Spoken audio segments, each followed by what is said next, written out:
Next is the rubrics or the checklist. So rubrics and checklists describe specific criteria or aspects of performance and indicate the level of quality.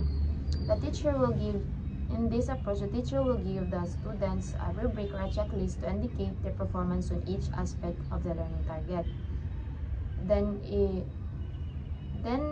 teacher converts each point on the rubric to a grade. So, for example, in this one is the performance assessment on our ESL 2. Our teacher gave us a checklist for us to know what are the things we need to consider in making a performance assessment. We will place a check mark next to each statement provided. Then our teacher or our prof will check it afterwards if meron ba dun sa performance assessment yung na-check namin sa checklist. Another example is the rubric. Example, ito yung teacher namin sa Prophet 8. She gave us a rubric before our group presentation. Ito yung example. So, dito, it indicates specific criteria we need to include in our presentation for us to be able to get the score that we want to attain. So, dito yung rubrics, merong criteria na binigay yung teacher. And for the students to be able to, kung gusto niyang attain yung gusto niyang grade, yung gusto niyang score, dapat i-include niya yung mga bagay na nakalagay sa criteria or sa rubrics. Now, the issue here in the rubrics and or checklist grade is that it may not reflect each student's own effort. Sometimes it may not reflect each student's own effort, understanding, and skills when rubrics are too unclear and too complex. This makes students and parents feel that the evaluation is unfair, especially na doon sa mga students na nagperform in their best sa kanilang school, yung mga best works nila, but they receive the same score as those students who put in less effort. So, andito yung example. In a grade 10 AP project, each student is graded on creativity, coherence, and understanding of topic. Some students put in more effort and produce high-quality work, but they all received similar scores.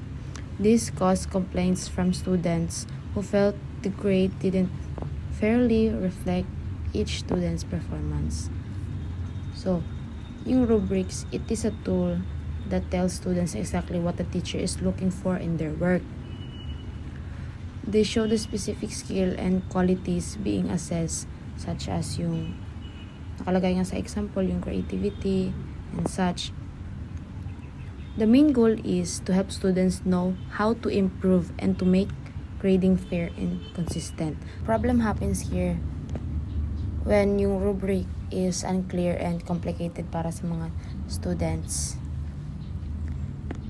Halimbawa, yung dalawang student is same sila ng grade, but yung isang student is nag-put siya ng different amount of work para lang sa grade na yun.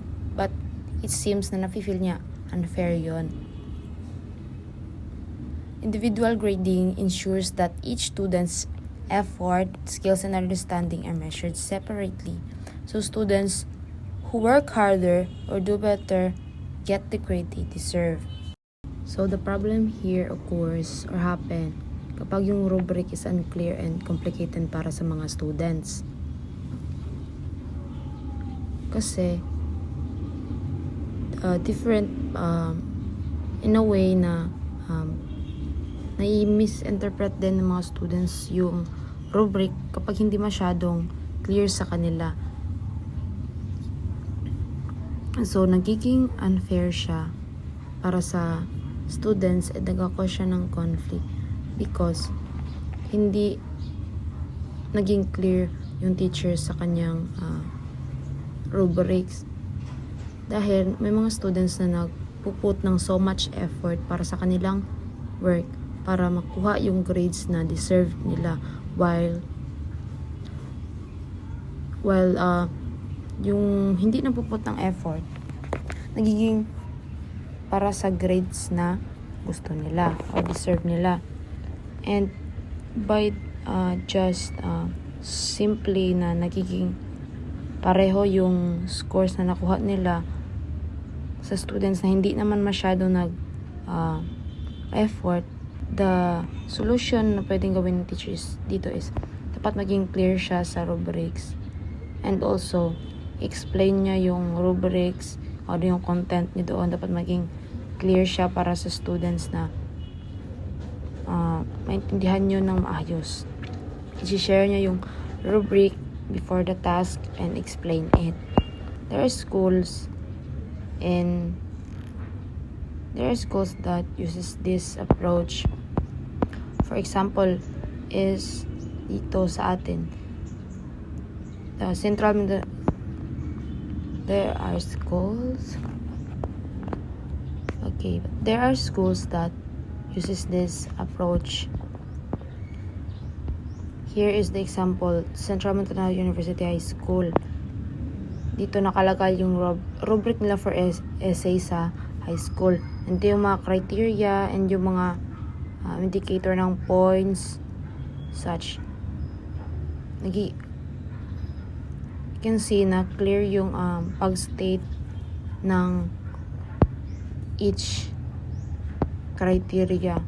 So, advantages of this is it provides detailed feedback to students according to Macmillan 2018. The student receive a detailed feedback about what they did well or what they needs to improve. The detailed and the rubric help students understand more precisely where they need to improve. Next is it clarifies expectation before the task begins according to Macmillan 2018. So, the rubrics or checklist is given to students before the performance or the activity. It gives students specific idea of what they need to do to get the grade they want. So, before the activity or the presentation, the students already know what are the criteria or things they need to include in their activity or their performance. Next one is the disadvantages. So, developing the rubrics and keeping the system practical. So, dito, it is hard also for the teachers to create a rubric and making it practical. It is time consuming to develop a rubric and checklist because the teacher needs to make sure that it is easy to use, not too complicated. It must be realistic and manageable for teachers and students. Designing them in a way that it is simple, clear, and efficient so that the whole grading system is practical.